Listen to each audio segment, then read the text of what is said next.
सर्व प्रकारच्या शत्रूला नामोहरम करण्याचं काम हे थोरल्या बाजीरावांनी केलं। पश्चिमेमध्ये तर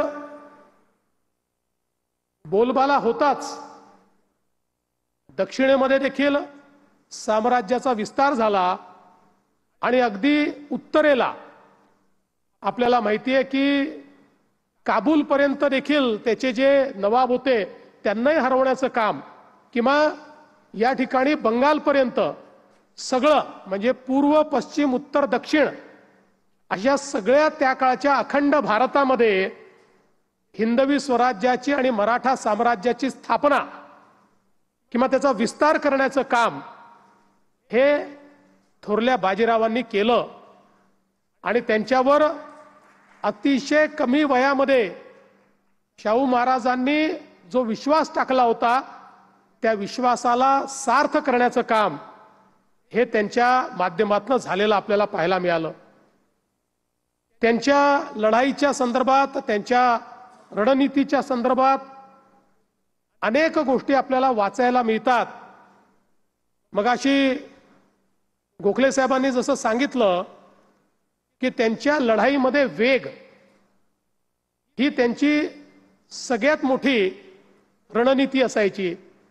आणि असं म्हणतात की जेव्हा मुघली साम्राज्याची सेना एका दिवसामध्ये 8 ते 10 किलोमीटर प्रवास करायची, त्यावेळी अशा प्रकारची सेना थोरल्या बाजीरावांनी तयार केली होती की जी 60 ते 80 किलोमीटर संपूर्ण सेना प्रवास करू शकायची।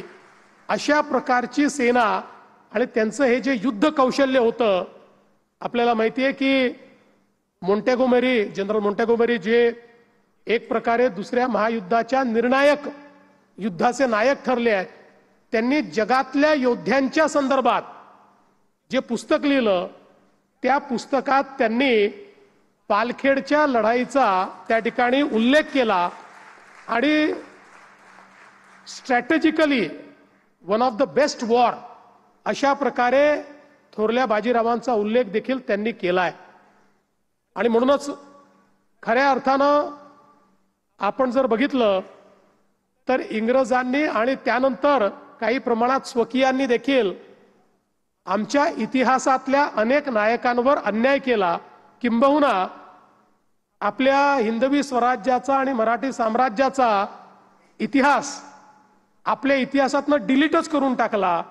आपल्याला असं वाटलं की मुघलांनंतर थेट इंग्रजच आले आणि त्यांनीच आपल्यावर राज्य केलं आणि त्यामुळे आपले अनेक जे महानायक होते यांचा विसर आपल्याला पडला। पण मला असं वाटतं की आज देशामध्ये पुन्हा एकदा माननीय मोदीजींच्या नेतृत्वामध्ये आमचे जे सगळे नायक आहेत, या नायकांना, आमच्या योद्ध्यांना, आमच्या स्वातंत्र्य सेनानींना या ठिकाणी पुन्हा एकदा त्यांची आठवण करणं आणि त्यांचा इतिहास हा आपल्या पिढ्यांपर्यंत पोहोचला पाहिजे अशा प्रकारचा प्रयत्न सुरू आहे। आणि मला अतिशय आनंद आहे की अशाच प्रकारे छत्रपती शिवरायांचे एक सेनानी म्हणून त्याच साम्राज्याचा वारसा पुढे नेण्याचा प्रयत्न करणारे थोरले बाजीराव यांचा अतिशय सुंदर अशा प्रकारचा पुतळा हा एनडीए मध्ये या ठिकाणी लागला। मला असं वाटतं की त्यांच्या पुतळ्याकरता एनडीए पेक्षा उत्तम स्थान दुसरं असूच शकत नाही, कारण आमची सामरिक शक्ती ज्या ठिकाणी शिकवली जाते, युद्धनीती जिथे शिकवली जाते, युद्ध कौशल्य जिथे शिकवलं जातं, सैनिकी बाण्याची निर्मिती ज्या संस्थेत केली जाते अशा संस्थेमध्ये हा पुतळा लागणं हे अत्यंत मला असं वाटतं महत्त्वाचं आहे। आणि म्हणून या समितीचं मी अतिशय मनापासून अभिनंदन करतो। समितीसोबत ज्यांनी पुतळ्याकरता मदत केली, ज्यांनी या ठिकाणी पुतळा तयार केला, ज्यांनी आर्किटेक्ट म्हणून काम केलं, त्यांचं मनापासून अभिनंदन करतो। विनयजी ज्यांनी याच्यामध्ये पुढाकार घेतला त्यांचे मनापासून अभिनंदन करतो। आणि विशेषतः आपल्या संपूर्ण मराठा इतिहासावर प्रचंड प्रेम करणारे माननीय अमितभाई शाह यांनी या पुतळ्याच्या निर्मितीमध्ये आलेल्या अडचणी दूर केल्या, त्याबद्दल त्यांचे देखील मनापासून आभार मानतो आणि एनडीएचेही मनापासून आभार मानतो आणि माझे 2 शब्द संपवतो. धन्यवाद.